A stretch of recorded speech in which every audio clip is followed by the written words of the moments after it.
안녕하세요. 대승기실론 깊이 읽기의 구도입니다. 지혜입니다. 오늘 23번째 시간이네요. 오늘의 주제가 법과 의의 구분인데 사실 지난주에 예고를 듣고 나서부터 계속 궁금했어요. 이 두 글자 안에 어떻게 그렇게 거대한 사상이 담길 수 있을까 하고요. 그렇죠. 오늘 저희의 미션은 대승기신론이라는 이 거대한 건축물의 가장 핵심적인 설계도, 단 두 글자, 법과 의를 함께 해독해보는 겁니다. 설계도를 해독하는 미션이라니 시작부터 흥미진진한데요. 네, 이 두 글자가 어떻게 대승 전체를 떠받치는 두 기둥이 되는지 그 비밀을 파헤쳐보는 시간이죠. 그럼 그 설계도의 첫 문장부터 바로 만나볼까요? 네, 좋습니다. 아주 짧고 강렬합니다. 들어보시죠. 첫째는 법이요. 둘째는 의이다. 정말 이게 전부인가요? 딱 한 문장이네요. 네, 전부입니다. 그런데 여기서 말하는 법이라는 게 우리가 흔히 생각하는 뭐랄까 지켜야 할 규칙 같은 법률과는 다른 의미겠죠? 물론입니다. 의도, 단순한 정의, 저스티스는 아닐 것 같고요. 아주 정확한 지적이십니다.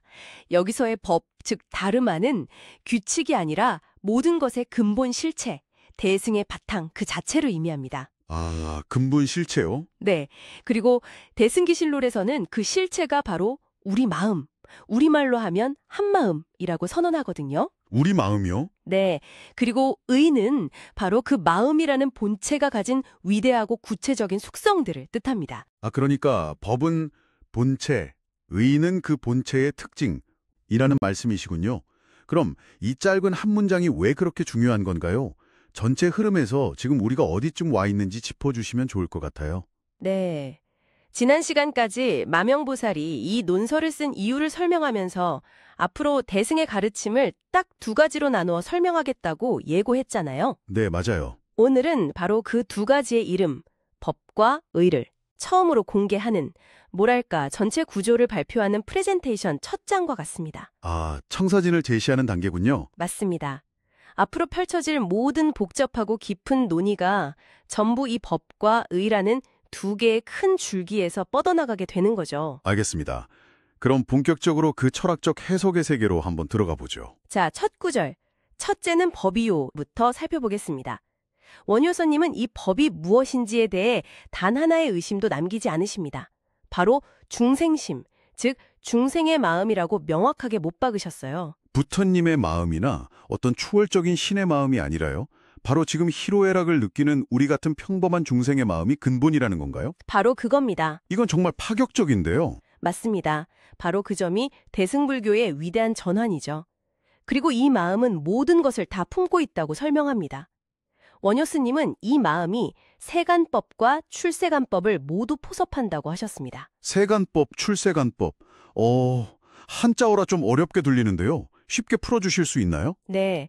세간법은 쉽게 말해 우리가 발딛고 살아가는 이 현실 세계, 즉 태어나고 죽으며 반복되는 생사윤회의 영역을 말합니다. 아, 현실 세계. 반면에 출세간법은 그런 윤회에서 벗어난 깨달음이나 열반 같은 정신적인 혹은 초월적인 경지를 의미하죠. 아, 그러니까 제 마음 안에 회사에서 스트레스 받는 현실, 세간법과 주말에 명상을 통해 평온을 찾는 이상, 출세간법이 모두 들어있다는 말씀이시군요. 바로 그겁니다.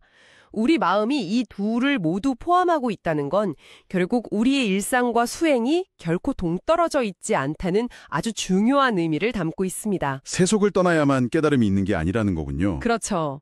더 나아가 원효스님은 이 마음에 두 개의 문이 있다고 설명하십니다. 바로 일심이문. 일심이문이요? 네, 우리말로 하면 한 마음에 있는 두 개의 문이라는 뜻이죠. 한 마음에 문이 두 개나 있다고요? 어떤 문들인가요? 첫째는 심진여문, 즉 마음의 참된 본래 모습으로 들어가는 문입니다. 마음의 본래 모습. 네, 비유하자면 수많은 파도 너머에 있는 고요하고 깊고 변치 않는 바다 그 자체처럼 우리 마음의 영원하고 순수한 본성을 말하죠. 둘째는 심생멸문인데요. 이건 마음이 태어나고 사라지는 모습으로 들어가는 문입니다.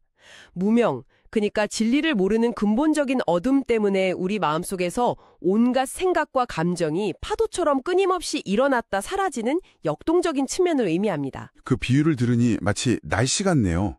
하늘, 심진여문, 그 자체는 늘 푸르고 거기에 있지만 구름과 비바람, 심생멸문이 계속해서 그 위를 지나가는 것처럼요. 와, 정말 멋진 비유입니다. 우리가 보통 나라고 생각하는 건 그 변화무쌍한 날씨에 가깝다는 말씀이시군요. 정확합니다. 우리는 보통 그 변화하는 날씨만을 나라고 착각하며 살아가죠. 대승기신론은 그 너머에 늘 존재하는 푸른 하늘이 있음을 알려주는 겁니다. 그럼 이제 두 번째 기둥인 의는 뭔가요? 둘째는 의다. 이건 바로 그 법, 즉 한마음이라는 본체가 가진 구체적인 속성과 능력을 말합니다. 원효 스님은 이 속성이 너무나 위대해서 세 가지 위대함, 즉 3대로 설명하셨어요. 세 가지 위대하며 네. 첫 번째 위대함은 체대, 우리말로 하면 본질의 위대함입니다. 우리 마음의 본질, 즉 심진여는 저 거대한 허공이나 바다처럼 본래 완전해서 더 늘어나거나 줄어들지 않는다는 뜻입니다. 본질 자체가 위대하다. 두 번째는 상대, 속성의 위대함입니다. 여기 열애장이라는 아주 중요한 말이 나오는데요. 열애장이에요. 네, 쉽게 말하면 우리 마음속 창고에 이미 열애, 즉 부처가 될 수 있는 무한한 지혜와 자비, 평화 같은 보물들이 처음부터 가득 차 있다는 의미입니다. 없는 걸 새로 만드는 게 아니고요. 네, 이미 완벽하게 갖춰져 있다는 거죠. 그리고 세 번째가 용대, 작용의 위대함입니다. 작용이 위대함. 그러니까 마음이 가진 그 무한한 보물들을 실제로 발휘해서 다른 사람을 돕고 더 좋은 세상을 만드는 무한한 힘을 말합니다. 그래서 대승을 큰 수레라고 부르는 거거든요. 바로 이 용대의 힘으로 수많은 중생을 태워서 깨달음의 세계로 함께 이끌기 때문이죠. 와, 정리가 되네요. 그러니까 법은 우리 마음이라는 본체 그 자체이고 의는 그 마음이 본래부터 가진 첫째, 완전한 본질 체대, 둘째, 무한한 잠재력 상대, 그리고 셋째, 세상을 이롭게 하는 힘 용대이라는 이 세 가지 위대한 속성이군요. 정확합니다. 본체인 체와 그 작용인 용의 관계죠. 본체가 있어야 속성을 말할 수 있고 속성이 드러나야 본체의 가치가 증명되는 서로 뗄 수 없는 관계입니다. 그런데 여기서 정말 중요한 질문이 생겨요.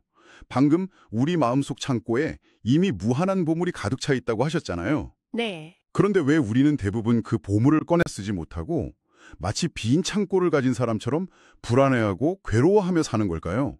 무한한 힘 용대가 있다는데 왜 이렇게 무력하게 느껴질 때가 많을까요?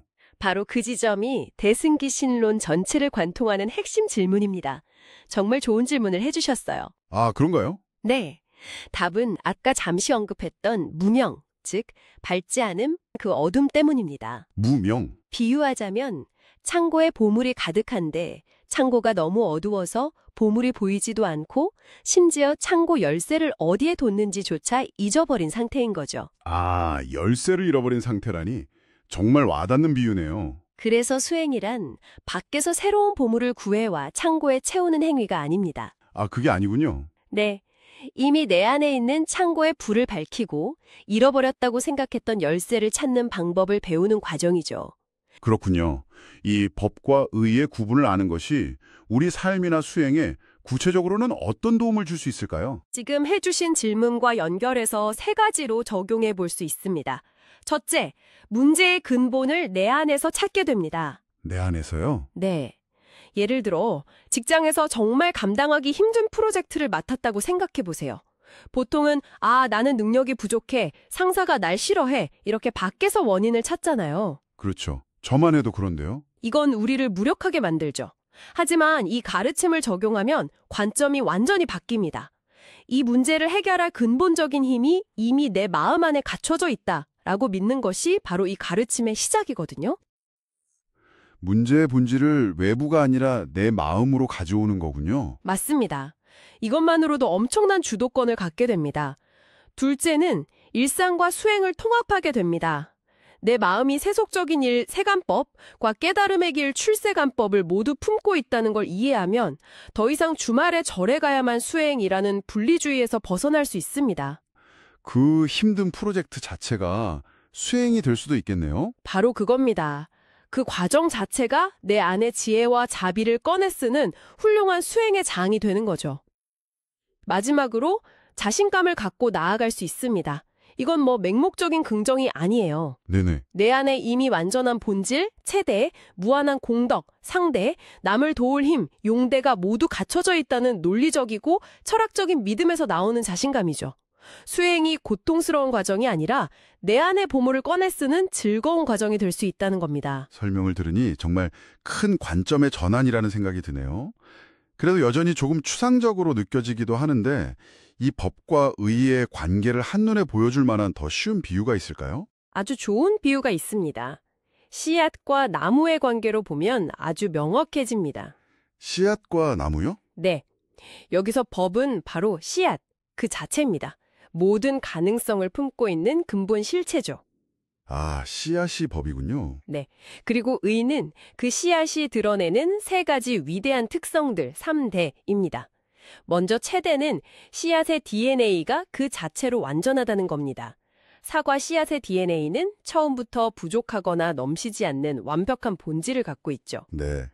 다음 상대는 그 작은 씨앗 안에 앞으로 자라날 뿌리, 줄기, 잎, 꽃, 그리고 달콤한 사과 열매를 만들어낼 모든 유전 정보가 이미 빠짐없이 갖춰져 있다는 뜻입니다. 잠재력이 무한한 거죠. 아, 씨앗 안에 다 들어있군요. 마지막으로 용대는 그 씨앗이 실제로 땅에 심겨 싹을 틔우고 거대한 나무로 자라서 다른 생명에게 시원한 그늘을 제공하고 맛있는 열매라는 양분을 나누어주는 위대한 작용입니다. 와, 그 씨앗 비유는 정말 와닿네요. 저는 항상 수행이란 건 저한테 없는 특별한 씨앗을 새로 구해서 심는 거라고 막연히 생각했거든요. 다들 그렇게 생각하죠. 그런데 그게 아니라 이미 제 안에 있는 씨앗의 사용 설명서를 제대로 읽고 물과 햇볕을 잘 주는 과정이라는 말씀이시군요. 바로 그겁니다. 씨앗 법이 있어야 나무와 열매, 의를 이야기할 수 있고 또 나무가 자라 열매가 실제로 열려야 그 씨앗 법의 진정한 가치가 증명되는 거죠. 둘은 정말 뗄 수 없는 하나입니다. 아, 그렇군요. 네. 씨앗만 손에 쥐고 있으면서 내겐 무한한 가능성이 있어 라고 말만 하는 건 공허하고 열매만 보고 그 근본인 씨앗을 모르면 뿌리가 없는 것과 같죠. 법과 의를 함께 이해해야 비로소 대승이라는 큰 나무의 전체 모습을 볼 수 있는 겁니다. 그럼 오늘 나눈 깊은 이야기들을 한번 정리해 볼까요? 네, 오늘 미션의 핵심 결과 보고입니다. 3가지로 요약할 수 있습니다. 네. 첫째, 대승의 두 기둥은 법과 의, 즉 본체와 속성이며 그 모든 것의 근본 본체는 다른 무엇도 아닌 바로 우리 자신의 마음이라는 것. 둘째, 우리 마음은 푸른 하늘처럼 변치 않는 본래 모습, 심진여문과 그 위를 지나는 날씨처럼 끊임없이 변화하는 현실적인 모습인 심생멸문을 모두 가지고 있다는 것. 그리고 셋째, 이 마음은 본래부터 완전하고 체대, 무한한 가능성을 품고 있으며 상대, 세상을 이롭게 할 위대한 힘인 용대를 이미 지니고 있다는 것입니다. 다만 우리가 그 사실을 잊고 있을 뿐이죠. 오늘 이야기 중에 딱 하나만 기억해야 한다면 뭘까요? 이 모든 위대하고 놀라운 진리가 저 멀리 히말라야 산맥이나 오래된 경전 속에만 있는 것이 아니라 바로 지금 이 순간 당신의 숨쉬는 마음 안에 이미 전부 갖추어져 있다는 사실입니다. 다음 시간엔 어떤 이야기를 나누게 될까요? 다음 편에서는 오늘 다룬 두 기둥 중 첫 번째인 법에 대해 더 깊이 들어갑니다. 왜 하필 다른 것도 아닌 중생의 마음이 대승의 근본 본체인지, 그리고 그 마음이 어떻게 이 세상 모든 것을 남김없이 포섭하는지에 대해 더 자세히 파고들 예정입니다. 오늘 세운 설계도를 바탕으로 본격적인 건축을 시작하는 셈이군요. 맞습니다. 기대하셔도 좋습니다. 오늘 말씀 정말 감사합니다. 감사합니다.